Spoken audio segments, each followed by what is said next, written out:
This week's parasha Balak, we get introduced to two evil people who desire to destroy the Jewish people. First, we have the Melech Balak, who then goes out of his way to hire Bilaam, the non-Jewish prophet, to try to curse the Jewish people. And the whole beginning of the parasha discusses how he tries to hire him, and Bilaam eventually says yes, but then they have the whole story with Bilaam and his donkey. But finally, towards the end of the parasha, Bilaam gets on top of the mountain, overlooks the Jewish camp, and he's about to curse the Jewish people. But every time he tries to curse the Jewish people, Baruch Hashem changes the words in his lips, and instead of cursing us, he blesses us. So I want to speak about one of the more famous pasukim that Bilaam says about the Jewish people. It's actually a pasuk that's quoted very often. Many of us say it in the morning in tefillah as well. And the pasuk is, Bilaam looks at us and he says, Ma tovu o'alecha Yaakov mishkenotecha Yisrael. He looks at us and he says, Ma tovu o'alecha, how tov, how good are your tents.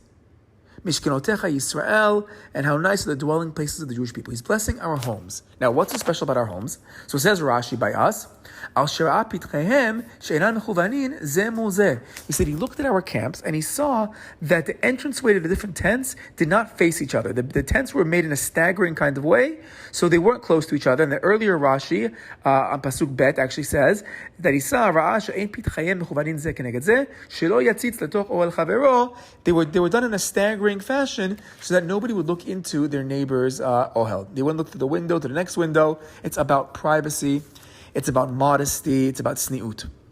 So I heard a great shiur from Rabbi Zirin quoting Rabbi Dr. Norman Lamb, who explains what's the idea of this privacy. Why are there halachot? And they go through many halachot of privacy laws and sniut, and what's it all about? Why is it so special? And it's so special that Bilaam blesses us about this. We say about it. What is so special about privacy? What is it all about? So he gives a very deep idea, but good theological concept where this all comes from. So he says as follows: it all goes back to Hashem.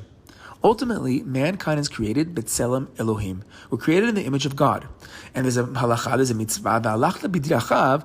We have a mitzvah to go in Hashem's ways, which means to imitate God, to mimic Hashem. Now, how do we do that? What's that all about? So says Rabbi Lamb as follows. By Hashem creating the world and Hashem's constant presence in the world, Hashem is always revealing himself to us. He's always relating to us.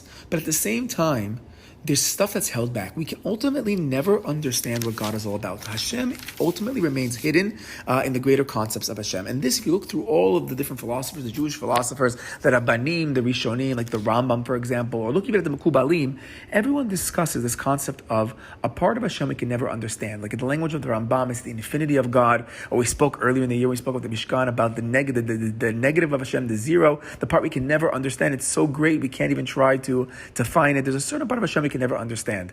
By the Mekubalim, they understand it, or actually they don't understand it by calling it the concept of Ein Sof.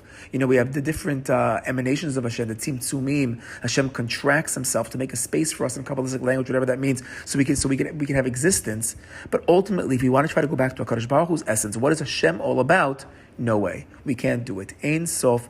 It's not. We can't get it. There's nothing we can understand. It's way too unfathomable for mankind. So we have part of Hashem that relates to us, that creates us, that makes us, give us our space. But then there's the other part that we don't know. That's private. That's modest. There's a part of Hashem that Hashem does not reveal to us. So we have this concept of Hashem relating to us with revelation and concealment. Revealing, concealing, revealing, concealing.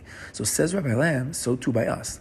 We have to reveal and conceal. We have to relate to this world. We have to relate to each other. We have a concept of revealing certain parts of those that are closest to us, things of intimacy when we show a little bit, but ultimately we don't show everything, especially when it comes to our neighbors, especially when it comes to the outside world. There is a concept of mystery that we have to keep, of privacy, of a self that we don't give off to others. Just like HaKadosh Baruch Hu spiritually doesn't reveal everything, so to us physically, and probably as well as spiritually, if we want to mimic Hashem, if we really want the divine part of ourselves, that Tselem Elokim, to be like Hashem, we have to also cover part of it as well. We have to keep a privacy as well. So he explains that the whole halachot of Matov Olecha Yisrael, of this concept of having privacy, of having sniut, of having modesty, it's all coming back to HaKadosh Baruch Hu and us trying to be like Hashem, who Hashem himself was also modest, also holds himself back, and to really have our divine part shine out to the world, we have to hold back a little bit from everybody to see.